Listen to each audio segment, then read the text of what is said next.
Okay, for problem number 1, we're supposed to sketch the graph of f of x equals x minus 1 over 2x, label all the intercepts and the asymptotes that we have. So in order to begin this, we're going to talk about the domain. Okay, this is a rational function because it's a polynomial divided by a polynomial. So the domain is going to be all real numbers x such that x is not equal to 0. And we get the domain by just setting 2 of x equal to 0, the denominator there. Vertical asymptotes are interlinked with domains, so the vertical asymptote will occur at x equals 0.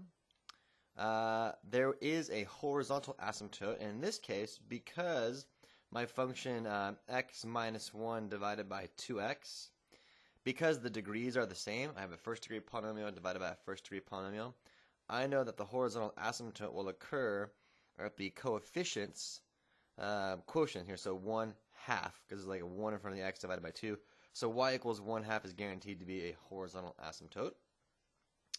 And to get the x-intercept, I set y equal to 0, or in this particular case, I just solve the equation 0 equals x minus 1, because I would get that by plugging a 0 in for f of x, or just solving the top for 0, numerator. So I'd get x is equal to 1 is my x-intercept.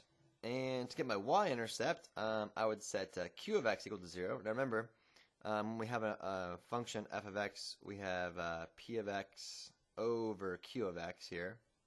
So to solve for, to get the y-intercept, I set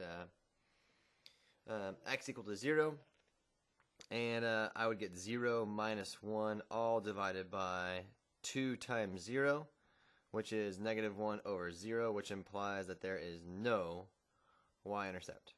Okay, so let's put all this information onto the graph.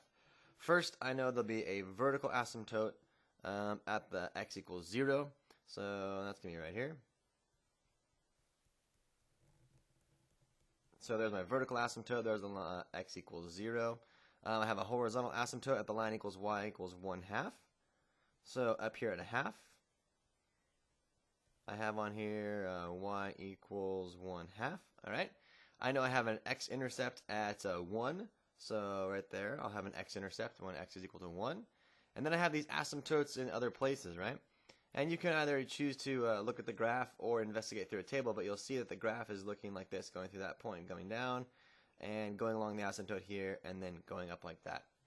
And we can verify all of this by graphing the function down below here, and you see we have all the information that we need. There's x equals 1 is the intercept. Here, my y equals 0.